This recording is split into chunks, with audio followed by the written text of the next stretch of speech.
Louisiana Eats is brought to you with support from Zatarain's, maker of New Orleans pantry staples like Creole mustard, fish fry, and jambalaya mix since 1889. Recipes and more at zatarains.com.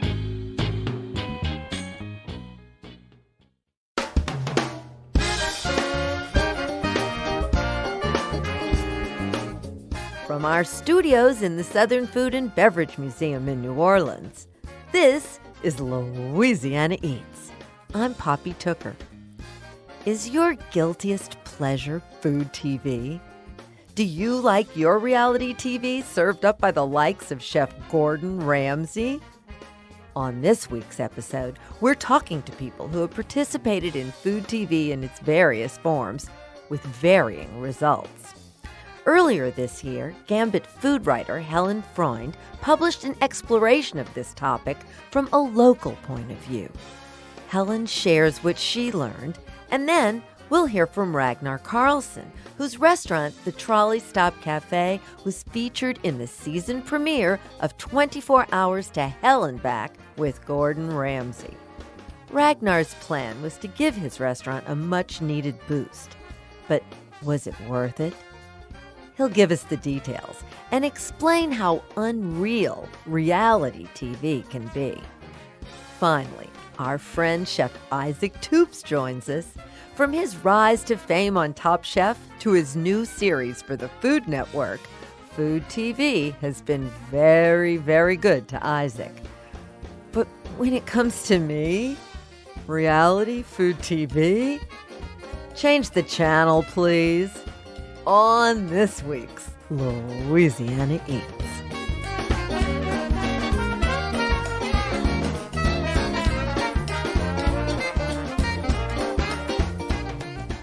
In February 2019, a classic French Quarter restaurant called the Old Coffee Pot closed its doors after 125 years in business.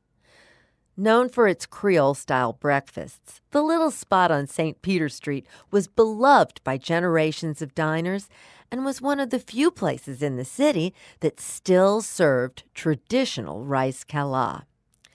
The owner explained to the New Orleans Advocate that the decision to close was due to the culmination of many factors, including a decline in business, which was squeezed even further due to street construction. Another setback? A 2018 episode of the reality show 24 Hours to Hell and Back that infamously featured TV chef Gordon Ramsay pulling a dead mouse out of a toaster. Oh, no! You are kidding me. There's a mouse in here. A mouse? That is toast. The whole episode is agonizing to watch. The owner and staff are on the receiving end of all kinds of humiliation and abuse from Ramsay. Yet every year, it seems like more New Orleans restaurants become the subject of Gordon Ramsay's wrath. Why are so many local chefs and owners choosing to open themselves up for that kind of exploitation? To explore that subject, I invited journalist Helen Freund into our Louisiana Eats studio. Helen is the restaurant critic and dining editor at Gambit Weekly. At the start of 2019, she wrote a front-page article about the positive and negative effects food TV hosts like Ramsay and Guy Fieri have had on local restaurants. Helen filled us in on what she uncovered. My editor and I had kind of started talking about doing a story like this a while ago, and it was sort of partially inspired by a couple of other stories that were done on the national level about other small town restaurants and what happened to them when they were listed on like a top 10 list or they were paid a visit by Guy Fieri or Gordon Ramsay. And it just sort of seemed like New Orleans in particular, because we've got such a robust tourist economy, and certainly the restaurant and the dining scene makes up a huge chunk of that, that it would be a really interesting thing to look at, just to kind of see, what does happen to a smaller restaurant in a city like New Orleans where restaurants are really dependent on getting those tourism dollars, right?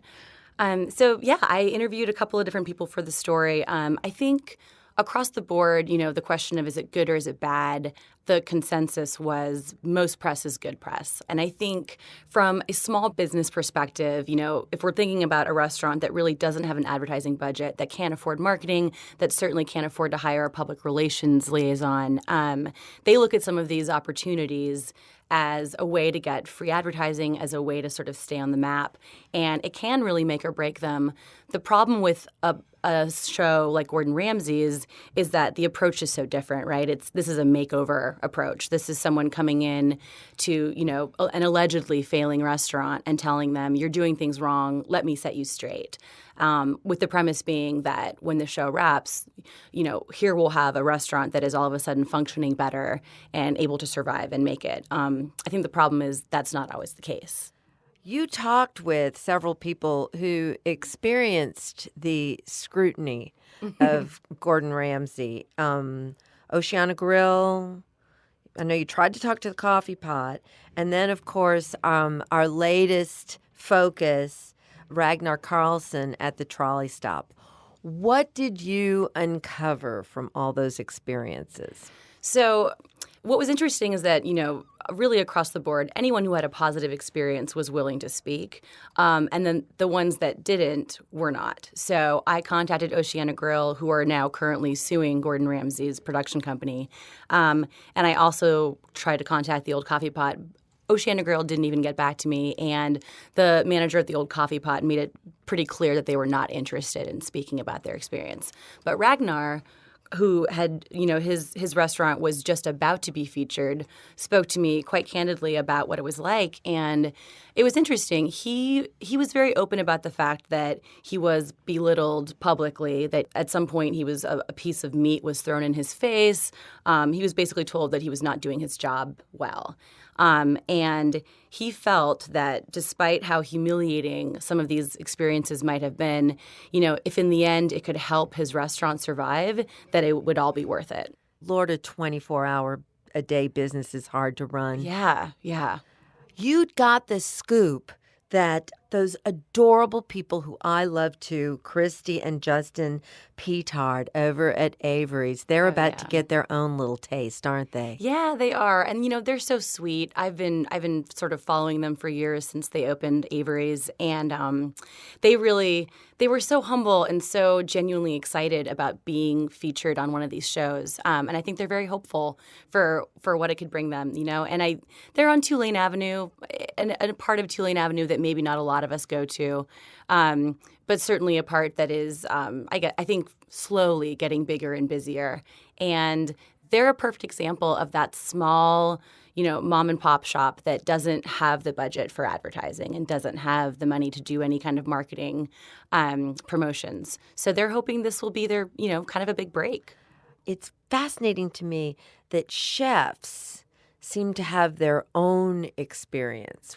My goodness, look what it's done for Isaac Toops. Oh, yeah. That really changed his career. Yeah, and shows like MasterChef and Top Chef, I think, have always that's an interesting point to point out, because I feel like you think that the experience is going to be one that's going to be really great, and a lot of the times, like with Nina Compton, we've seen the same thing, right? But I think that at the end of the day, it is still reality television, right? And it is still, there are producers, I think, behind the scenes, maybe making some cuts that as viewers we're not aware of, and maybe making some people look not quite the way they would like to look. And Oceana Grill's lawsuit is really partially based on the fact that even though that experience was years ago, thanks to the gift of reruns and even social media. Yeah, they even do social media about it. So the punishment seems to be never ending. Right, exactly. And I think in this case, there was a particularly grotesque video of Gordon smelling some, allegedly rancid shrimp and then vomiting. Have you watched any of it? I've watched the old coffee pot footage, and I've watched the... Never got over the mouse. The mouse is really... so cruel. What's funny about that, or not funny, but almost what I felt was the worst, there's this scene where this manager is fired on the show, on air, in a very sort of public and humiliating manner. And she starts crying, and it's... I don't know. As a viewer, I thought that was kind of heartbreaking and sort of a little callous and maybe not necessary to include. You know what really got my goat the most about that Gordon Ramsay at the old coffee pot episode? Mm-hmm. Do you remember the part where he started this fantastic new takeout business? Oh, yes. The beignets to go. The beignets to go. And for years, I have told people the only place in New Orleans where I know you can get traditional cala, one of my foods that I've been working to save forever, was at the old coffee pot. Yeah. They always served cala. So Gordon Ramsay must not have understood it and turned it into a beignet moment. Yeah, no. And also beignets to go. I do remember watching that footage, and it was sort of, people leaving with iced coffees in hand and beignets in bags, and it didn't seem right. No, it didn't seem right, and it wasn't real. So I wonder how that goes, because Gordon sort of assisted the Trolley Stop into changing some of their food. Yeah, I mean, it seems like they come in, he looks at the menu, or whoever it is, looks at the menu and decides these dishes are going to work and these aren't. But as we've seen with some of the sort of the backlash on Facebook and social media after the episode aired, a lot of people were really unhappy with seeing some of their, I don't know, like beloved food items, po' boys, changed into something else. And that, I think, is another problem with some of the, getting these big makeover shows to come in, is that you're kind of alienating the locals that have been dining at these restaurants for years, right? And if there's a place in the world not to alienate the locals, it's probably New Orleans. Yeah. What do you think, Helen? For sure.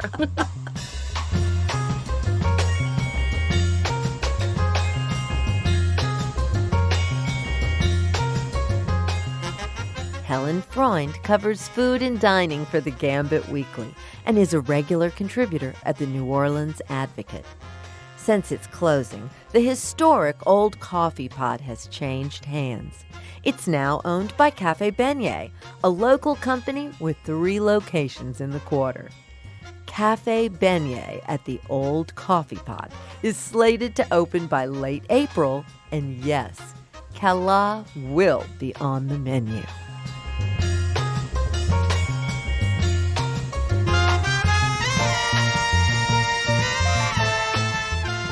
Coming up next, Ragnar Karlsson went to hell and back in 24 hours when Gordon Ramsay paid an unexpected visit to his family's Trolley Stop Cafe. Ragnar tells us all about his experience when Louisiana Eats returns after a break.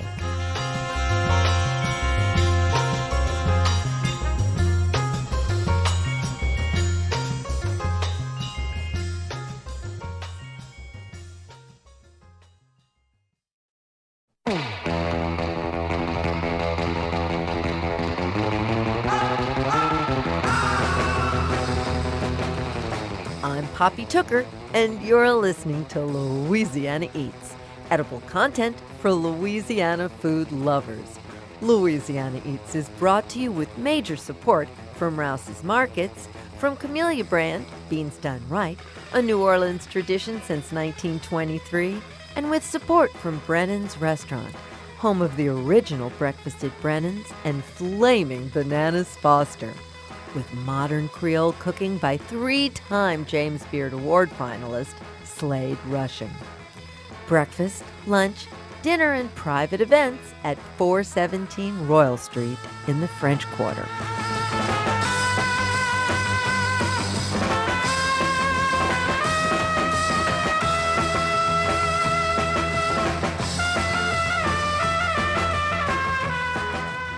If you're just joining us, on this week's Louisiana Eats, we're taking a hard look at reality food TV and the impact it has on participating local restaurants and chefs after the cameras stop rolling. Let's get one thing out of the way. If you haven't noticed already, I have never been a huge fan of reality food TV. In fact, I'd never watched a throwdown until after I was the unwitting participant in one that pitted my gumbo against Bobby Flay's. By the way, I won, but my love for Bobby Flay does not compare to the distaste I have for Gordon Ramsay's variety of TV. To me, shows like Kitchen Nightmares and 24 Hours to Hell and Back come off as more exploitation than entertainment, and I get especially defensive when it's a New Orleans restaurant in the firing line. Which is why I wanted to speak with the owner behind the restaurant that was the focus of 24 Hours to Hell and Back's Season 2 premiere. Hello, my name is Ragnar Karlsson, and I'm the owner and operator of the Trolley Stop Cafe. Since 1995, the St. Charles Avenue Greasy Spoon, the Trolley Stop, has been a draw for New Orleanians who want good food at a good price in a cozy atmosphere. Louisiana Eats listeners may remember back in 2016 when we visited the diner at 2 a.m. and interviewed a contented flock of night owls. We've probably been here 4 times in the past 4 months. Love it. There are not many diners down here in New Orleans, and so it's kind of like a little piece of home for me. We enjoy the food. You will probably enjoy the food, and everybody loves the food here at Trolley Stop. Here's what Gordon Ramsay had to say about the restaurant more recently on his show. Hot. Look at that under there. Cut the down. That was not clean a week ago. It's like a war zone. What is that smell? That's your nacho cheese. Oh my God, look at that. What's wrong with you? You serve mold to me out there. Yeah, he does go for the throat, right away. Trolley Stop owner Ragnar Karlsson filled us in on how he came to be on Ramsay's show, beginning with him taking over the restaurant from its original owner, Hans Karlsson. Yes, my grandfather, Hans Karlsson, he opened the restaurant in 1995. And he had a philosophy, which we still try to, have in the restaurant to this day, is we want to feed anybody that walks through the door. That's why we keep the prices kind of affordable so that anybody could eat there. And he wanted to be open 24/7. Around, let's say late 2016, he got tired. At this point, he's 92. And he said, you know what, I'm too old. I'm going to sell it. And that's when I stepped in and I said, you know what? I'll move back to New Orleans and I'll buy it from you. I want to keep this in the family. There's something special about this restaurant. And, it's been about 2 years now and I'm still trying to learn the ropes because before I owned the restaurant, I didn't own a restaurant. And nothing can prepare you for that. Absolutely nothing can prepare you for that. So you're at about 18 months in. Yeah. And I guess treading water over there, Yeah. basically, when Gordon Ramsay comes a-calling. How'd that go? Whew. Well, like you said, I'm about 18 months into it. And I thought to myself, this is an opportunity to do something drastic for the restaurant. I can't just continue doing what I've been doing. I got to do something very different. So at the beginning, it's just the producers. Uh-huh. And they tell you, we are thinking about selecting you as one of our spotlights in an episode for a Fox primetime show. It's pitched to you as a restaurant renovation show. So you're thinking, oh, cool, they're going to come in and freshen up the place. Yeah. And they dangled new kitchen equipment in front of you and such? Oh, yeah. I mean, a full renovation, which is, Yeah. who wouldn't love that, Right. So it's it sounded like what it is, it's making a deal with the devil, isn't it? It is like that because, I knew it. I mean, we all watch television. We know it's not going to be a, let's hold hands and sing together kind of thing. I know there's going to be a catch here somewhere, especially because they're asking me about my personal life. How are things with your wife? How are things with your grandfather? Okay, so I understand there has to be some kind of drama. They're looking for drama. Exactly. Yeah. And I'm willing to go along with it because it's going to benefit the restaurant greatly. I did not figure out Gordon Ramsay was involved until I was face-to-face with Gordon Ramsay. You can put the briefcase down. Your expertise is in energy. That's what you studied. Is that right? Yes, I was an energy consultant. What energy have you put into your restaurant? So did the sheriffs come for you with lights and sirens ablazing? Actually, yes. This was one of the ones that they kind of like a gotcha moment. Because it takes a lot of setup, lights, cables, cameras. Right. There's a whole crew. So they're setting up. And I'm thinking, okay, let me go to the restaurant and help out. And they go, no, Ragnar, stay home. So they knew where you were. Exactly. Oh, so, gosh. okay, I'll stay home. And then I get a knock on the door, and I open it, and there's this big sheriff saying, "Are you Ragnar Karlsson?"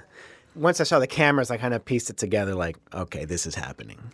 What did it feel like in your gut? Were you second thinking what you had agreed to? It was a lot of mixed emotions because I'm excited that my restaurant is going to appear on TV and anything that helps the restaurant, I'm willing to do. Right. I'm also, afraid. What's this going to be like? Is this going to hurt the restaurant's image too much, or is this? I don't know. So it was bittersweet. Now, I've got 24 hours to turn this business around. And the clock starts now. Get on your phones and explain to the loved ones that you're going nowhere and they can find you in that restaurant. Yes, chef. Did everyone really spend the night at the restaurant? And was it really this 24-hour with the clock ticking? Yes. So the thing I'm most impressed by was his team. Uh-huh. He has this team of people that were lovely people, and they worked very hard around the clock. So that part is true. I wouldn't say 24 hours on the dot, but very, very close. And as far as myself and my employees, we worked there for several hours. I'd say we worked until into the evening, and then they kind of said, okay, guys, go home, relax. Okay. You should thank yourselves you haven't killed anybody. Smell that! That is rancid. The most disgusting kitchen ever. Get it clean. As we've seen in these episodes, he goes through the kitchen and says, this is really dirty, et cetera, et cetera. You're disgusting. You're horrible. Like, it's not like the city of New Orleans, the health department, I'm sure, came to visit you on a regular basis. So what was shown on TV in so many ways was such an unfair exaggeration to anybody who has ever operated a kitchen or run 24 hours a day.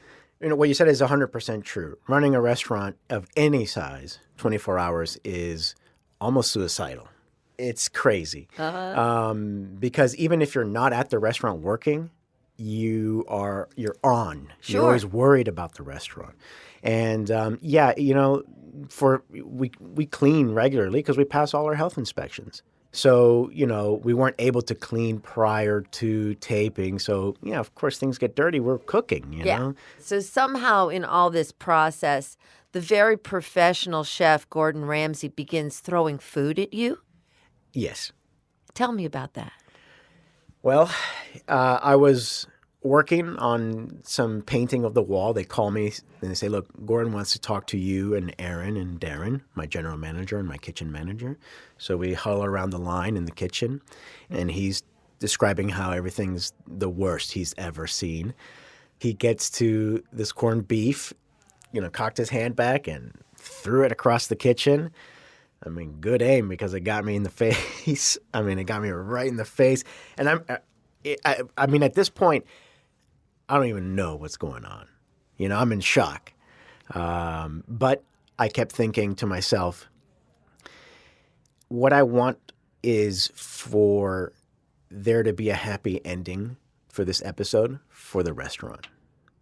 If this is the low part, then this is the Cinderella story. And if I react poorly, the restaurant won't get the happy ending that it deserves because we do a good job there. And I have to say to myself, swallow your pride. This is for the restaurant. Okay, welcome to the Trolley Stop Cafe's new kitchen. Just installed the most amazing toaster. Beautiful, chef. We have a brand new steam table. I like it. A brand new refrigeration unit with windows. Truth be told, they did do, it appears, Yes. a lovely renovation on the Yes, restaurant. absolutely. And appropriate. I think the changes were necessary because if you go in there now, the aesthetics are beautiful. Yeah, they are. Yeah, very beautiful. The kitchen was remodeled, and even the outside was remodeled. That is something that I've always felt was necessary, and I was trying to do on my own little by little, but it's hard to afford that kind of change. So one of the blessings, if you will, of this experience is that it was all done, boom, on one shot. And I think that was a facelift or a update that was needed for 2019 onward. And same for the menu. Our menu at the time before the show was well over 100 items. Golly. I called it the roadmap menu because you opened it like a roadmap, almost like you're planning a cross-country trip. It's massive. And it's on a huge menu plus 24 hours. It's very difficult to maintain. And it's doable if you have a lot of volume. But as New Orleans changed, especially after the storm and the neighborhoods change and people move out to different areas, it just doesn't become feasible anymore. So Gordon Ramsay comes in, and what does he do to your menu? So he guts it far, far, far more than I would have preferred. For the airing of the show, for that service, we were only running on a 5-item menu, but that was just for show. After the airing was done and everything's closed, they presented me with what they recommend I run with, which was a nice menu, about tops 20 items. We have since doubled the original Gordon Ramsay menu, and we're continuing to add things. And it's a restart that we needed so that we can operate better, so that we can make quality food at affordable prices. We can do that now with this menu. It was difficult to do it with a large menu. So they wrapped, they went away. What's happened since? So the show airs, and it's been surreal. There's been all sorts of responses. The closer we go back to the date of airing, the more mixture of negative and positive reactions. I've had people email me telling me I'm the worst human ever and that Perfect strangers. Perfect strangers that I've never talked to and saying that we'll never go to your restaurant. And then I've had other people from, we got one from Canada saying, you know what, I'm going to go to New Orleans now just so I can eat at your restaurant. And everything in between. Any regrets? Would you do it again? Any words of advice to anybody out there aiming to be on a reality TV show? I don't have regrets. It was a very difficult experience and not what I was expecting it to be.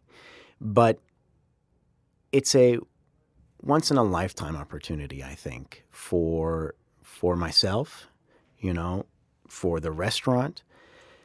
So I don't regret that part of it. But I will say for anyone that's interested in going and trying to be on reality TV shows to understand that the reality part is not what's emphasized. The TV show is what's emphasized. And so if you go there and have that mentality, become flexible, thick-skinned as well, you will be fine. So Ragnar, is the business going to make it? It will. It will. I'm so glad you have such a great attitude and that you're just such a smart businessman.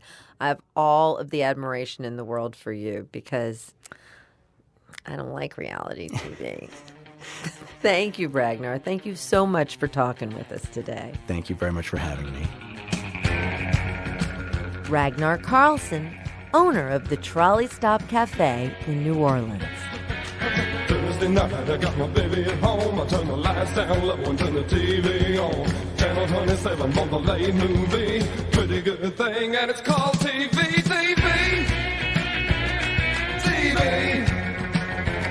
You know that sometimes, baby, it's a pretty good company.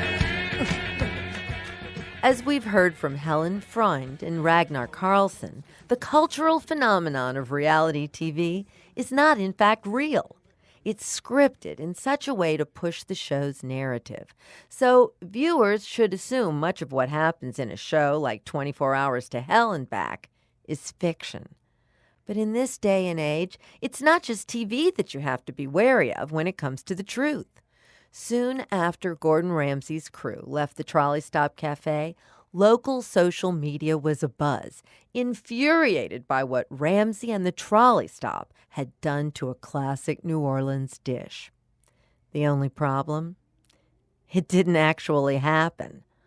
Local food blogger Emily Hingle is the events editor of Where Yat magazine.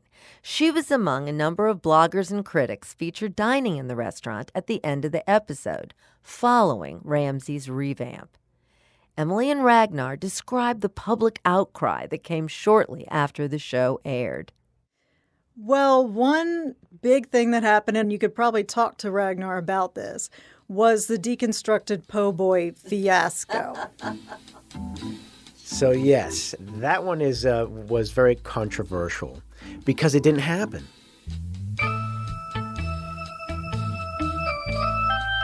A lot of people started commenting on, well, Chef Gordon Ramsay made this po' boy sandwich because he hates New Orleans, and a lot of curse words, and attacking people, attacking the restaurant, attacking whoever was running the restaurant's social media. They called it a deconstructed po' boy.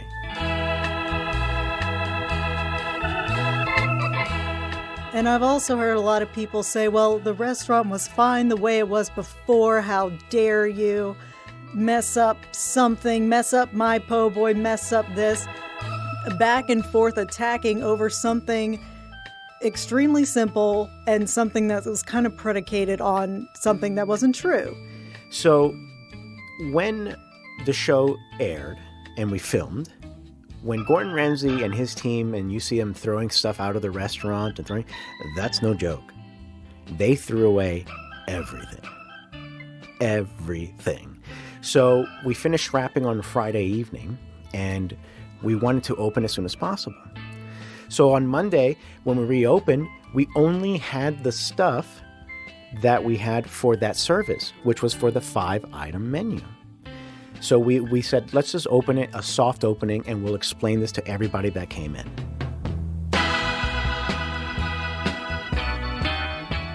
Some people requested things that were not on the menu, and we did our best to give them what they have. And sometimes people want a po' boy, and we say, look, we don't have a po' boy. We don't have the stuff yet because, we get Leinheimer bread, and we haven't received the shipment yet. This is going to come later on Tuesday. But we can make you fried shrimp, fried catfish, and put it on a bun or something that we do have. And that's what we did, trying to make the customers happy. So what happened was somebody went there and got a po' boy. It was served on toast, and there was just a social media firestorm. Nobody suggested it. It was never on our menu. We were just trying to help out any way we can. Everybody's fighting over something that literally didn't happen, and it bothered me extremely. Calm down.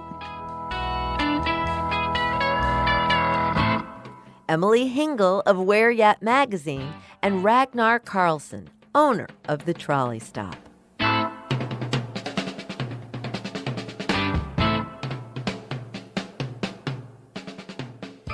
Who was the first Food Network star? And how did the madness of reality food TV begin? Stay tuned, and we'll answer that question when we come right back.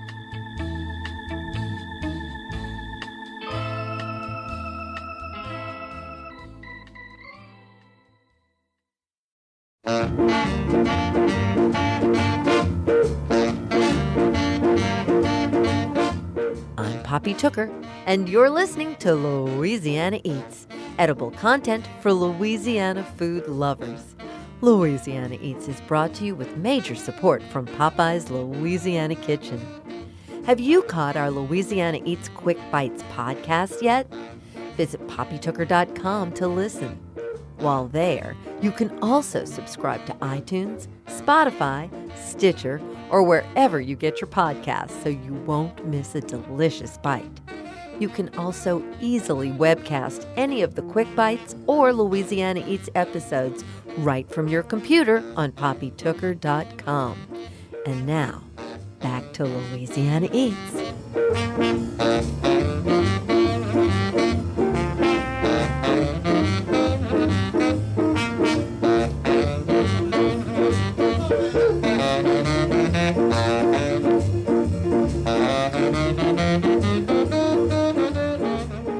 Here's this week's culinary quiz question, brought to you with support from Popeye's Louisiana Culinary Institute.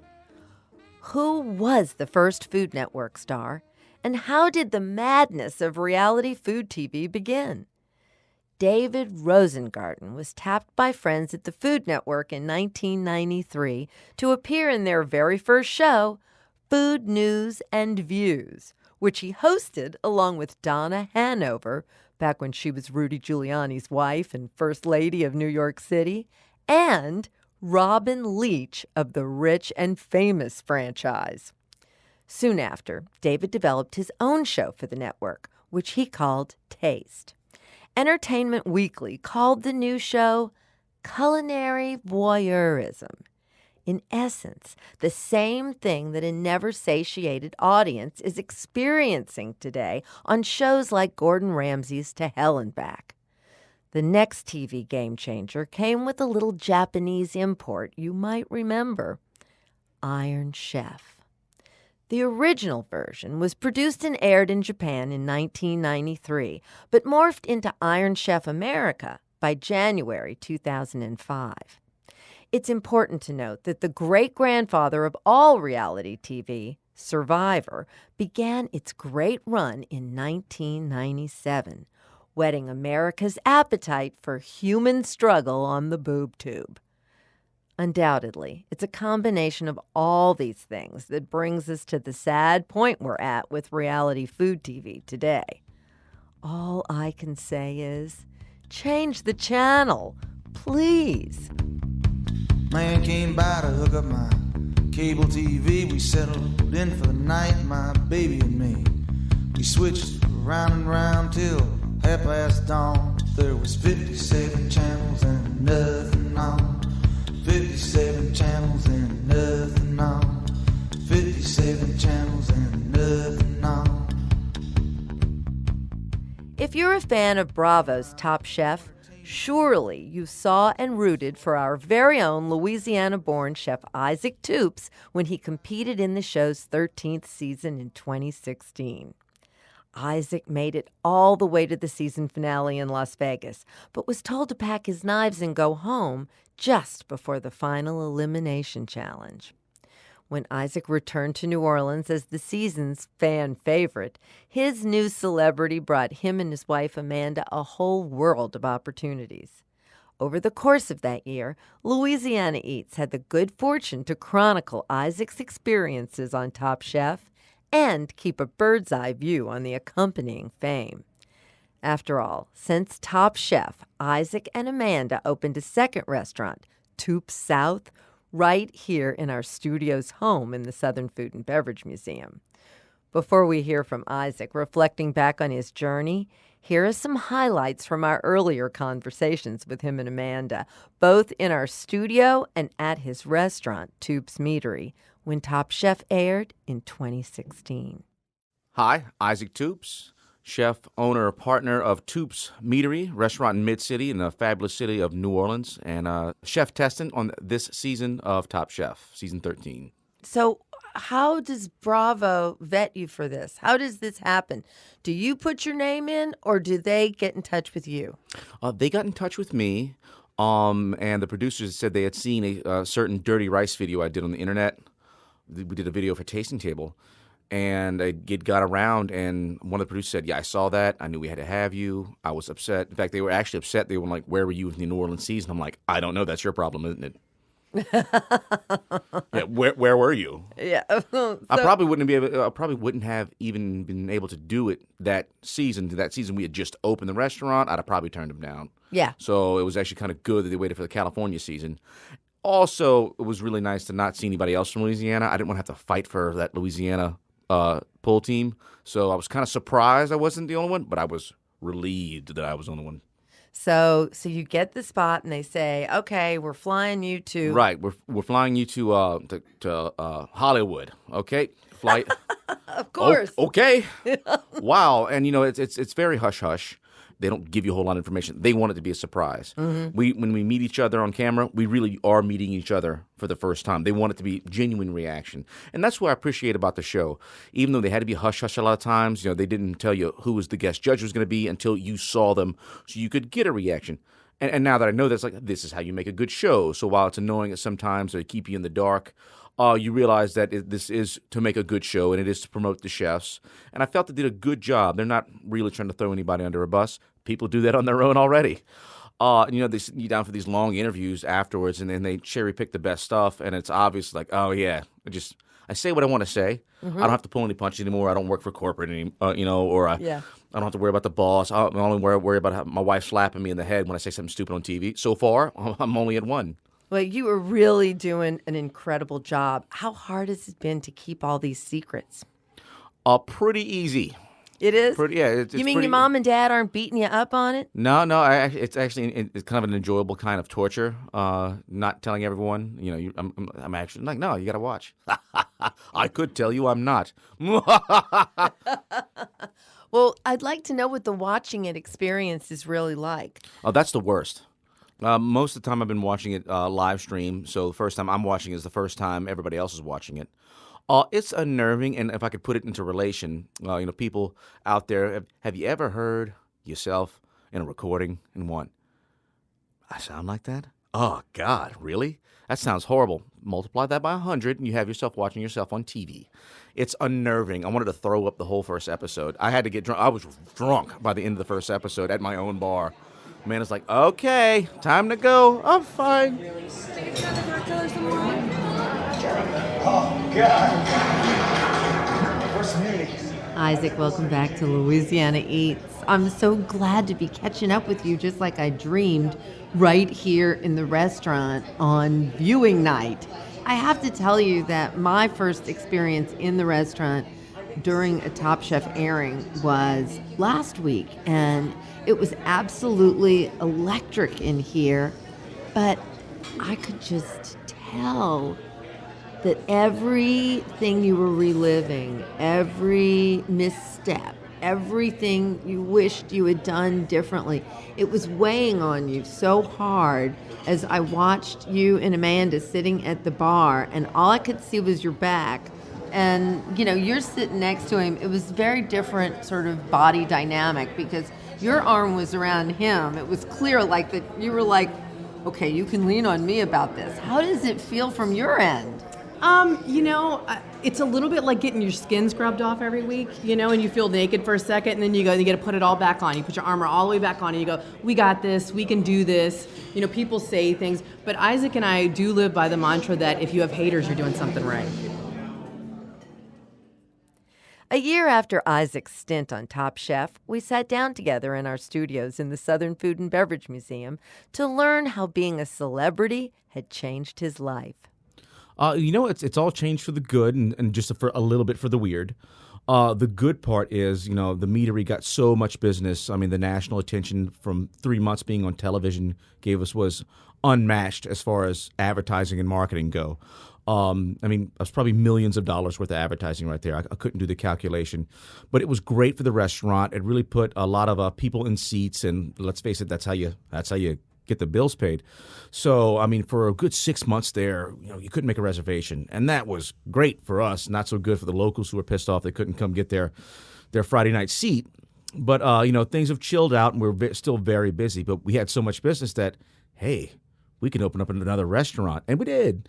So, I'd be a fool and non-honest if I said that Top Chef didn't help very much with getting a second restaurant in place. So I've got a lot to thank for that. And at the same time, I probably wouldn't go do it again. You wouldn't do it again? I don't know. I don't know. It was great. It was great the first time around, but it was just a chore. I mean, mentally and physically and emotionally and all that, being away from your family and the behind the scenes part and the drama, and then watching yourself on TV. It was good and weird. Good and weird. Why do you think that food competition television has replaced Stand and Stir and everything that existed before it? One word, Poppy: entertainment. And it's also, the other word would be drama. People like drama. They like dirty laundry, and that's why people like to watch Real Housewives, and they like to watch Iron Chef and go like, oh, God, what's going to happen next? And while, Stand and Stir will always have those places, people just kind of want something different nowadays, and that's why guys like, Emer Lagasse, my former boss, made the Stir. It was stir and throw and yell. Yeah. And people like that. And then you got the off-kilter guys like Alton Brown going, this is kooky and weird. I like it.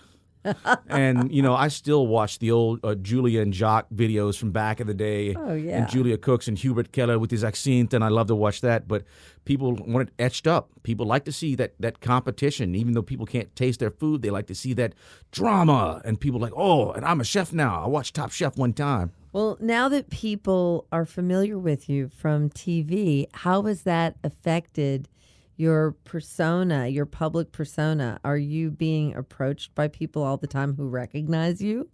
Yeah, it's hit and miss. If I'm in the airport all the time nowadays, and people pass by me like, "Are you from Wisconsin?" I'm like, "No." You don't work in the New Orleans culinary industry? No. You're not from Lafayette, are you? No. Do you watch Top Chef? Yes. And then they go, "Oh!"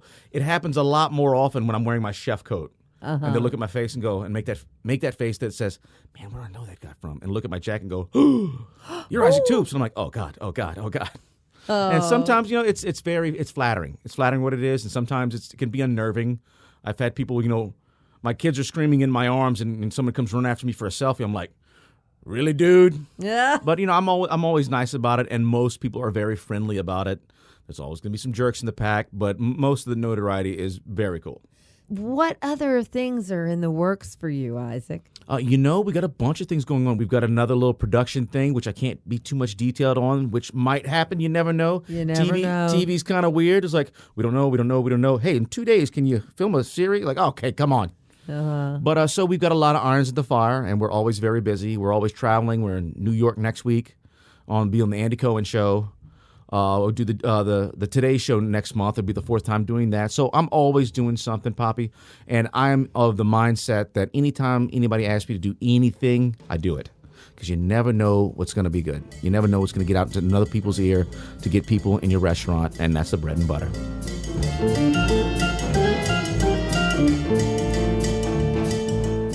Our friend and neighbor, Isaac Toops. Since we first aired this story in 2017, Isaac went on to co-write Chasing the Gator, which made the New York Times Best Cookbook list in the fall of 2018. And just last month, he received his 5th nomination for Best Chef of the South from the venerable James Beard Foundation. Isaac continues to be a regular guest on the Today Show and is currently hard at work filming his own series for the Food Network.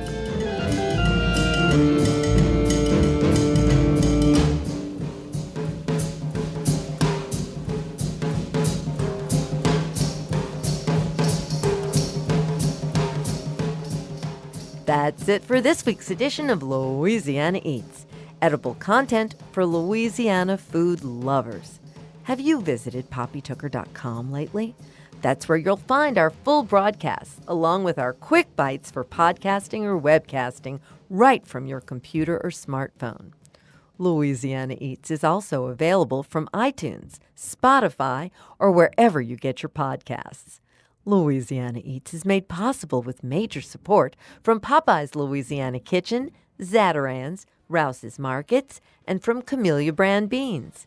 Additional support for Louisiana Eats is provided by the Shreveport-Bossier Convention and Tourist Bureau and from Tableau. Brunch and dinner daily with outdoor balcony dining overlooking Jackson Square. Original theme music composed by David Pomerleau and performed by Johnny Sketch and the Dirty Notes. Big thanks to senior producer Joe Schreiner, producers Sarah Holtz and Reggie Morris, and to our business manager and social media maven, Maddie Mulladoo. Come visit us anytime in our Louisiana Eats studios at the Southern Food and Beverage Museum. We're on Instagram and Facebook, too. Louisiana Eats is a production of Poppy Tooker Broadcasting.